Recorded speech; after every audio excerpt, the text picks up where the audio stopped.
I know we're given a scenario and we're each given like a specific role, and then everybody in our team kind of comes together to solve this scenario or the puzzle.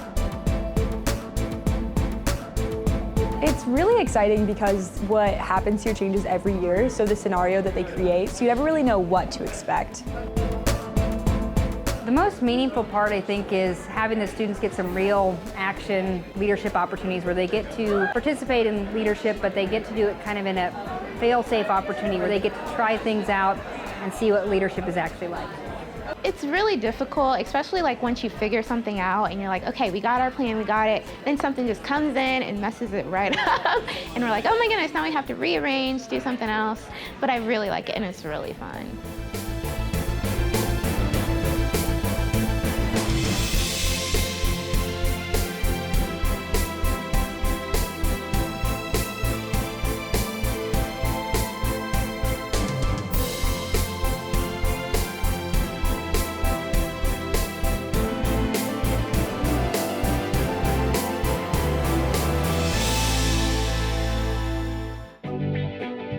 Welcome to the 7th Annual LCE. I am so excited for you to be able to spend these next couple of days. This is an amazing experience. Where you are today, you are going to be different when you're finished with this experience. It takes about a year to put this program together. It's very time intensive. We start just conceptually thinking really big picture about what possible scenarios could be. We start with 3 or 4 ideas and then we pare it down from there. Our student fellows really get excited about some ideas and then they do some extended research to kind of figure out what's feasible, what's realistic, and what's going to be appropriately exciting, but also teach them skills that are relevant, that they can use no matter the field and stuff that they're going into. So the first day, they come for a half-day orientation where they rotate through different speakers that talk about different assets of leadership and how they can use teamwork and communication. What did you feel like as a group? Did someone kind of step up and become the leader? Like how did the dynamics kind of flow in your groups? So it's going to get pretty intense tomorrow. It'll be stressful, and sometimes in these activities, we can fall below the line. On the opposite side of that is above the line, so it's ownership. And I hope that you guys will use this not only today, but when you leave here after tomorrow. Part of our excitement about the opportunity to engage with you is to talk a little about how we have viewed leadership through these processes. You recognize this is a workshop, so you've got a little bit of work to do. Find a partner, somebody that you do not know, and I want you to find out 3 things that you have alike and 3 things that are different. How'd that feel? What'd you find out? Once you got through that initial moment of it was really okay. It's about us learning to engage and talk with people that are different than us. It's pretty simple. The workshops were amazing, just sort of learning communication and the need of the team, verbal communication, nonverbal communication, and how that actually brings our team to be a stronger unit. They use those skills that they learned about on Thursday in the Friday piece. So the students wake up on Friday and they get thrown into this fictional city of Metropolis, Kansas, where there's this real life situation that they have to react to as leaders in this community. And so they deal with this through written communication, verbal communication as role players come in and kind of either stir the pot or give them more information. But then they also have PC memos, which is where they may have a voicemail from somebody else.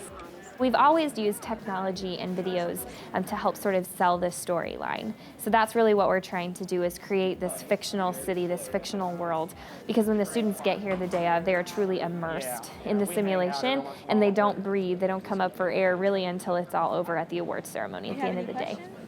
Hello.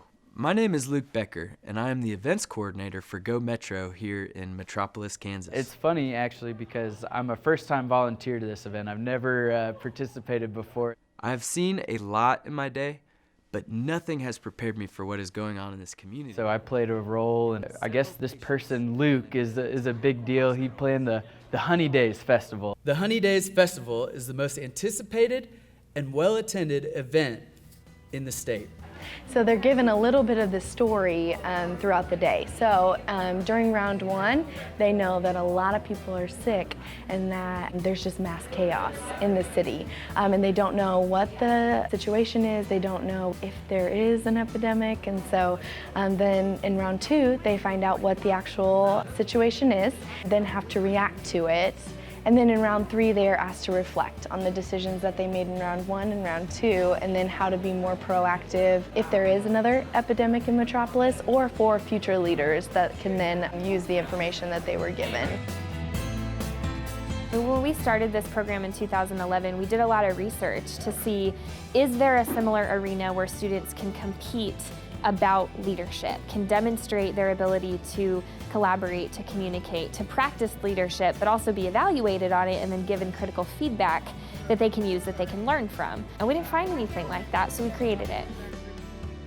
I see a lot of my students that come in with they're more in a shell and they don't interact with a lot of people, and by the time we come out of this, they're more willing to speak in front of people, they're more willing to make their ideas heard.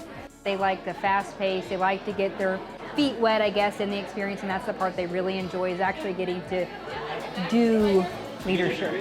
Looking back in my own life and seeing how I went through my career, and they're going through things that took several years before I experienced, and giving them a chance to actually go through it early on and say, hey, this really does happen.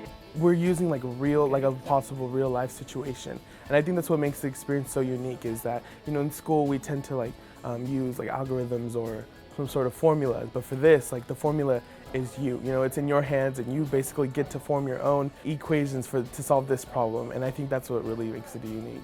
In a class, you're not actually put into the situation of when something like that actually happens. And this is more like you're up there, you're, business. Hopefully they're walking away with a sense of self-awareness of things that they're already really good at, but also things that they could work on. And then they're also hopefully enhancing their own self-confidence a little bit. That's really what we're going for. They're just so bright, and they're all on top of it. So, I don't know what's in the water at the high schools and the colleges these days, but they're doing something right there.